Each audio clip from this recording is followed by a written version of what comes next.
Hey, what's up? Welcome to the LeBauer Show. This is Aaron, and I think there's going to be a short episode today, but there's something on my mind that I've reiterated a few times to people, and I need to share it with you. And that's to assume the best. Like, always assume the best. Always assume the best, that people have the best intentions.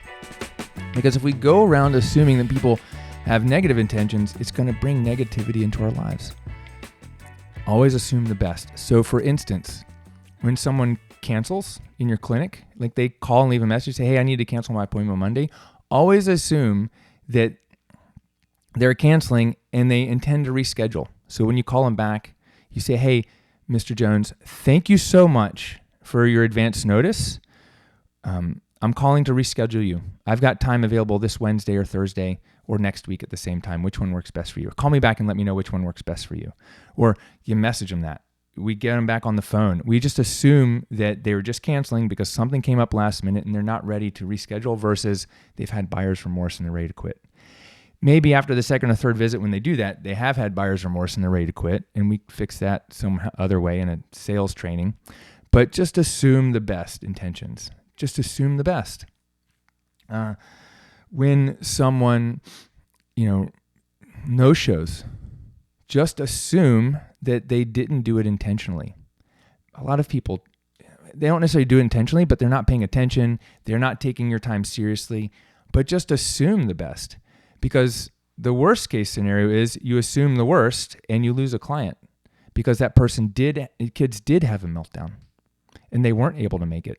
Especially if it's like a little short, maybe they're 5 minutes late to a 15-minute meeting, just assume maybe they had something else go over.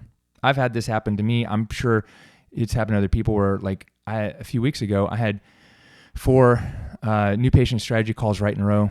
They're these quick 15-minute calls to see if and how I can help and if someone's ready to get help. And by the 4th one, I was like 5 or 6 minutes late getting it and the person wasn't there. And so I assumed that it was me that was late, and they were like, well, Aaron's not here, so I'm going to bounce. And so then I sent them email and message on social media, never heard back. So I assumed it was my fault, but after getting that back, I realized maybe they weren't there either. So it happens to the best of us. When I was racing bicycles, there was a guy, and I'm not even going to name his name because, this isn't the point. Let's call him John. It wasn't John, though. John was a good friend of mine. But this guy, and he was a category 2, and I was a category 2. Or maybe he was a category 1, and I was a 2, or maybe I was a category 1, like top amateur level. Most of the guys on our team were 2s and 3s, and we needed some other good riders on our team. And we're living in San Francisco, and he didn't have a team. He had ridden semi-pro for a couple other teams, and was pretty good. Then I was training with him. I'd met him out training and talking about joining our team, and people said, Aaron, don't let him on our team. He's bad news. He's a jerk. And I was like, well, he hasn't done that to me. He hasn't showed me that yet. So I invited him on our team against everyone else's like best advice. I was like, well, he hasn't done that to me. Okay. So I'm assuming the best. Well, then we go, and this is when I wasn't writing grants. I was contacting companies to get free gear. And we had this company, KHS, was giving us free bikes. And it was the first year they were doing it. And I was the best person on the team. I was raising the money and the sponsorship for the team. And it was me and Phil. It was me and Phil were category 2s, and we were bringing on this other guy who was a 1 or a 2. And the first bike we could get from KHS was a carbon bike, and it was only in a size 56, and I gave that to Phil. And then they were like, okay, what are the other bikes you want? And I was like, well, we need a 58 for this guy, John, and then we need a 61 for me. And then we're going to get a deal. So they were giving us 3 or 5 free ones. And then they were going to give us like these $1,000 bike frames for $100, like aluminum and carbon. They might have given us 5 free ones and then a deal. But anyways, what we did was I gave Phil and this other guy the bikes first before I got my bike. Even though I was doing all the work, I didn't take the carbon bike for me. I could have gotten one for me, but I let them have it first. And, I did a lot of stuff. I raised money. I got him a deal. I got him free gear. Like we each got like 5 sets of, tops and bottom bibs and jackets and arm warmers and all that stuff. I made sure he was good to go. And guess what? January rolls around and he's complaining about the bike. Why don't I have a bike? Why did Phil get a carbon bike? I'm like, well, it wasn't in your size and you still got a bike before I did. And all of a sudden, we rode together for, August, September, October, November, December. But by the time February rolled around, all of a sudden, like, there he was showing himself. And I don't even think we had to kick him off the team, but I don't know that we got that bike back either. I can't remember. It's been 20 years. But you know what? I wanted to give him the benefit of the doubt. And that's how I go into relationships, is give you the benefit of the doubt. I'm going to trust what you say, but I'm going to believe what you do, right? And I have to, and also as part of Aaron's growth is believing more about what people do rather than what they say. But I think we all need more of that. When you enter into conflict, or when something shows up, like someone cancels last minute, or you get an email that doesn't sit right, just look at it. You've got it from your filter and perspective, and maybe you're bothered by it. But try to put yourself in the other person's shoes and assume what is the best possible outcome. What is the most logical reason that they might have written it this way? Because especially when we're texting or emailing, you're missing body language and intonation and inflection and volume and tonality. You're missing those things. So try to put yourself in their shoes and see, like, what did they mean?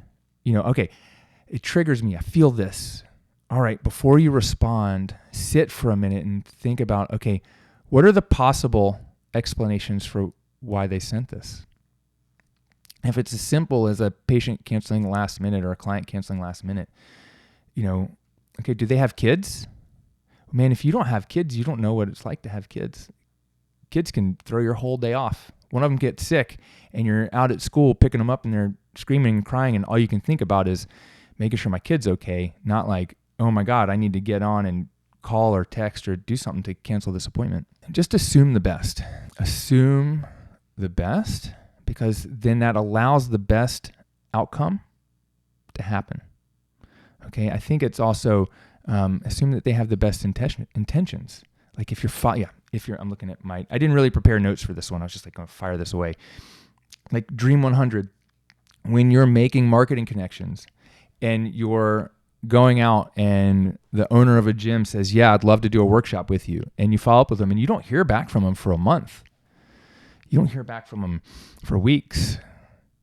Don't assume that they don't like you. Assume that they're busy.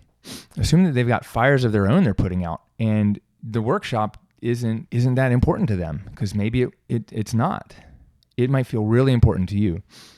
Or when a patient, it's like a patient says they're going to come in, but they don't, or they're going to call, just assume that they've got other things. And then we can go back and look, like, did we sell it right? But when we're trying to put together partnerships and someone doesn't get back to us, just assume that they're busy. Maybe they have kids. Maybe they have a business to run. Maybe their business isn't doing as well as they make it seem and they're struggling with it. Maybe they're having relationship issues, or maybe they're having staffing issues, or maybe they're just traveling every weekend. It's super busy and they don't have time. Assume the best possible outcome. Put yourself in their shoes and see what's the best thing. Is they're thinking, well, gosh, May would be a better time for this workshop. February, March, I'm just super crazy busy, right? And they're thinking, I'll get back to them later. And then it's just, they got a list. So what do you do in that case? It's politely follow up, being politely persistent, and just assume that, hey, when you contact them, don't go, hey, I don't think you're busy enough. I'm not important enough. It's like, hey, I know you're busy and I know there's a lot of things on your plate. Do you have 5 minutes to chat? Because maybe they're thinking this is a 30-minute conversation. I've got 2 minutes. I've got 15 minutes. I'll be in the area next Friday. Would it be crazy to ask if I could stop by? Right? Like, if we can go in assuming the best, and then assuming that, or understanding that when we're doing marketing, we need to talk to 100 people, but we only need 5 people to make a connection with, because one of those 5 could bring in $50,000 worth of business this year. So assume the best, assume that people have the best intentions. I think it'll take you a long way. It's something that's helped me. I believe that when when we kind of force ourselves to look at things in a more positive outlook, we have more positive results. I talked about this on the vision and goal setting. I did a vision board episode. It'll either be next or the one before this. And there's so many negative things that can pull us out of our center that we really need to look at these things and understand, where's this other person coming from and how do we create a win-win out of it? And don't let people drag you into the mud on social media either, because they will when you're doing it right. But like I said, just assume the best possible outcome, because if it isn't, you'll find that out. But if it is, like, dude, you just won an extra bonus, right? Versus dismissing it from the beginning. All right, I think that's it. It feels weird to have a short episode because I like to talk more, but I think that's that one little short thing I want you to kind of carry with you into the next week is assume the best. And if you feel like something's helped you with this show, inspired you, I'd love to hear about it. Maybe a 5-star rating and review on iTunes, although I don't check those and get notifications.